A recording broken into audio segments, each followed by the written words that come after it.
Bonjour à tous. J'espère que vous allez bien, que vous avez bien passé la journée. Et ça, c'est la deuxième thématique du jour, hein. Ce que je voulais évoquer avec vous, cette incohérence au niveau de la mentalité du peuple gabonais. Vous savez, au lendemain de l'élection présidentielle de 2016, on avait tous dit et de façon unanime, j'espère, que le PDG était le mal du pays. Parce que estimant que le PDG commettait des erreurs et plusieurs multiplications des violations des règles élémentaires de la vie ensemble, de vivre ensemble.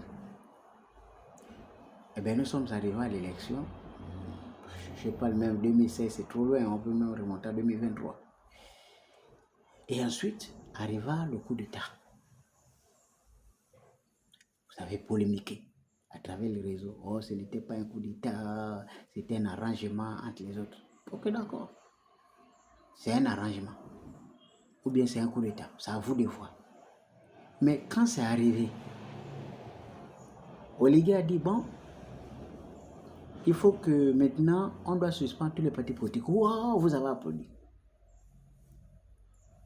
Après, on a dit, bon, parce que si je prends les mesures unilatérales, peut-être ça va m'attraper plus tard. C'est mieux que je laisse la liberté de sanctionner à ceux qui prennent la décision. Puisque, pourquoi Oligui va décider? Puisque vous avez la possibilité de décider. Alors, durant la transition, Oligui va gérer avec les anciens, même du PDG. Les gens vont vous dire, non, le PDG ne veut plus, pourquoi? Oligui, on t'a applaudi, tu ramènes avec les mêmes anciens, nous on n'est plus d'accord avec toi. Oui, on n'est plus d'accord avec toi. Oligui a dit, ok, d'accord. Il n'y a pas de souci. Eh bien, nous allons partir au dialogue pour essayer de revoir ce qu'il y a de mieux pour nous. On a sorti l'argent pour aller au dialogue.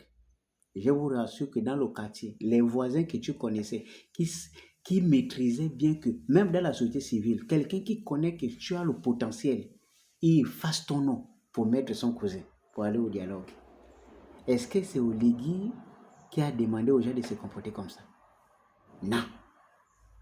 C'est les gens. On a fait ça dans la société civile. On a fait ça dans les associations. Ça veut dire que les gens qui ont eu la possibilité d'avoir un frère devant, ils sont venus prendre les copains et coquins. Vous dites que c'est Oligui qui amène les coquins et coquins. Même les coquins et coquins, les gens l'ont amené du quartier pour aller au dialogue.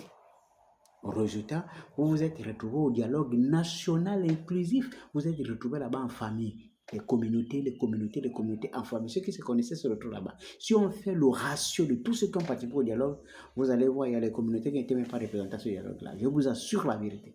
Je suis sûr. Vous êtes allés au dialogue. Oligui n'a pas déployé les machettes pour surveiller chaque citoyen gabonais qui était là-bas. Si vous êtes là, parti là-bas en tant que patriote pour travailler pour le pays, admettons que c'était le cas. Si vous prenez une décision qui n'est pas appliquée, vous faites quoi en tant que patriote? Vous démissionnez, vous sortez de la salle. On devait enregistrer la sortie de 400, 500 délégués du dialogue national. Et donc, nous, on n'est parti pas parce que ce qu'on a fait, ce n'est pas retenu. C'est ce qu'on aurait vu. Oligui n'a pas attrapé les gens. Ils ont proposé. Même si vous dites qu'ils ont été influencés, dans la vie, il faut écrire l'histoire. Si l'ensemble des participants au dialogue avaient rejeté au lendemain de sortie du dialogue catégoriquement les résultats des conclusions du dialogue en disant nous on ne se retrouve pas dans ce document parce que ce n'est pas le document qu'on a proposé. Parmi les choses qu'il fallait proposer au dialogue pour sortir définitivement de là, il fallait rayer le Sénat. C'est une institution qui n'est pas forcément utile pour le pays. Je m'explique. Étant donné que c'est une chambre de parlement et qu'on a deux, pour un pays comme le Gabon qui coule dans la pauvreté extrême, on pouvait rayer le Sénat et garder l'Assemblée nationale qui est la représentation nationale. On raye, on fait les économies. On pouvait vider le CSE, le Conseil économique et social et environnemental. Je vous rappelle que c'est une institution de consultation. Ça veut dire que quand ils donnent des avis, des avis qui ne sont... Vous n'allez jamais trouver un dossier où le Conseil économique et social a fait...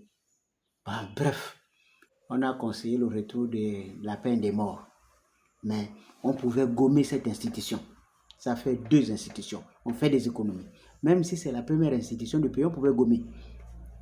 Ensuite, on avait le Conseil national de la démocratie. Dans chaque instance des partis politiques, il y a tous les départements. Donc les partis, en cas de nécessité, pouvaient se retrouver dans une salle. On n'a pas besoin d'une institution pour ça. Ça, c'est aussi une institution. Si ça prend de l'argent, ça c'est de l'argent inutile. On gomme. C'est le résultat de ce que le fameux dialogue devait donner. Mais vous n'avez pas fait ça. Vous avez raté la partie du dialogue. Vous devez profiter pour mettre à plat tout ce qu'il fallait faire. Et depuis le dialogue, on aurait pu arrêter le nombre de ministres qu'il fallait à la République.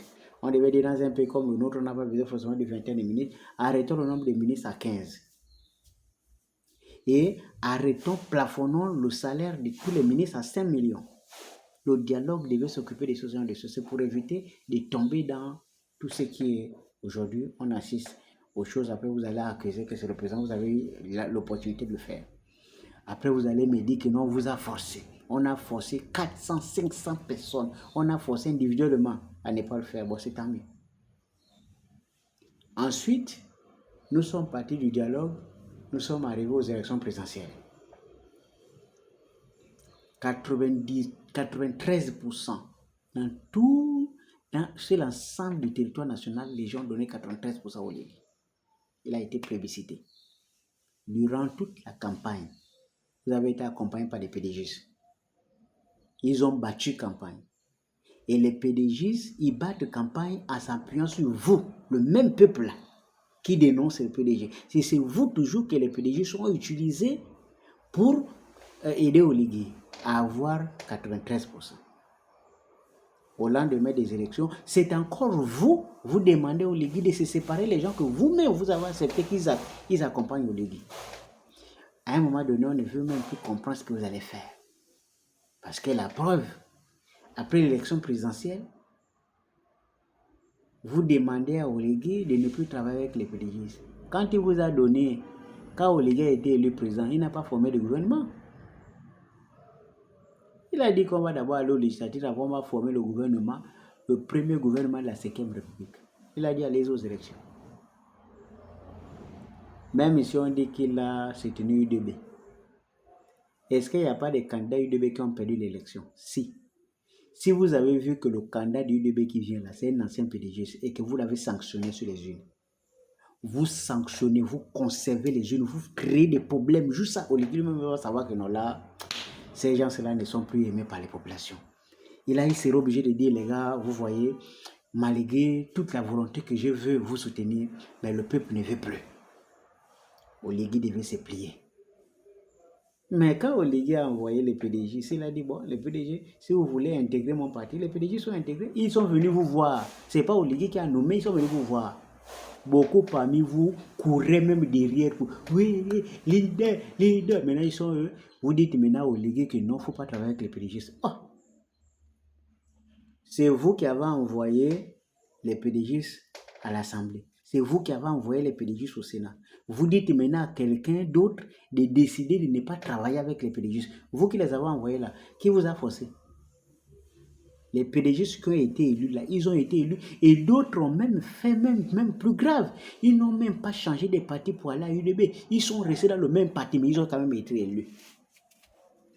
Vous allez me dire qu'il y a la tricherie. Moi, je vous dis qu'il y a des coins ici, là, quand il y a l'élection, si les gens ne veulent pas de toi, tu peux faire 10 tours, 20 tours, 30 tours, tu vas perdre. Et pour rappel, à l'époque, Omar Bongo était vivant, à Kombele Kambo, je pense, sauf si je me trompe, le défunt, il a amené le fils d'Omar Bongo à l'élection. Ils ont fait 4 tours. Il a fini par gagner. À Sélé, il a perdu là, avec la dame là, au parti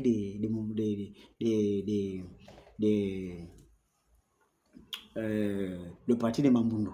Là, c'est le beau-frère du président. 3 tours, il a perdu. Le mari de la femme de le protocole, là, le patron de Famagabo, a perdu contre un professeur d'EPS là. Ils ont fait 3 tours, il a perdu à l'époque de Mabungo. Ça veut dire que quand le peuple décide, le peuple peut. Mais vous avez envoyé les PDG à l'Assemblée, vous avez envoyé au Sénat et vous demandez à quelqu'un d'autre de décider pour les chasser. Lui-même prend responsabilité, je ne veux plus travailler. Vous avez vu ça, ça c'est quel genre d'hypocrisie? Vous-même, vous ne pouvez pas vous prononcer et vous allez mettre ça sur le dos de quelqu'un. Laissez donc lui travailler avec les PDG. Maintenant, si vous ne voulez pas, eh bien c'est le moment de réfléchir à se comporter différemment.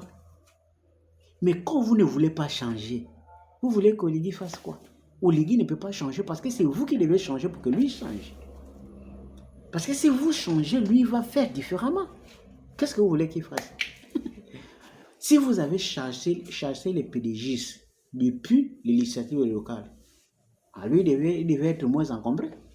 Il devait prendre les décisions les plus simples. Mais vous ne voulez pas les chasser. Vous les suivez même pour 2000. Vous voulez que lui fasse quoi? Rien du tout.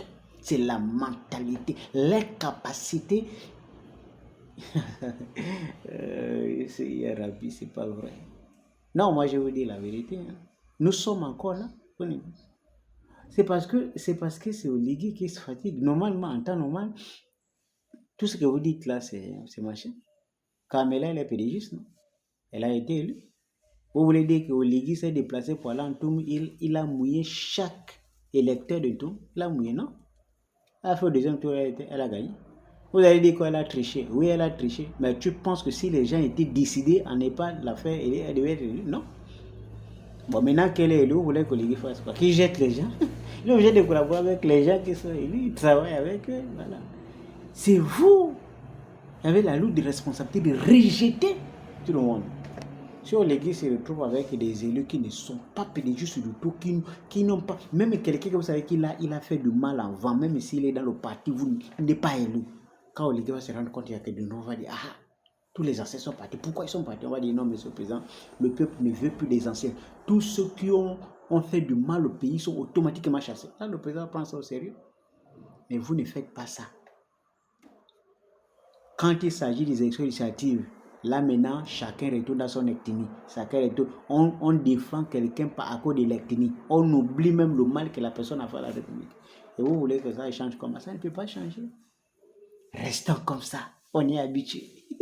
Dis-moi, tiens, supportons. Même 20 ans sans salaire. Supporte, mon frère. Si tu ne veux pas y aller comprimer, tu peux toujours boire. Bon, ne venez pas m'arrêter. C'était juste une blague de la fin. Hein?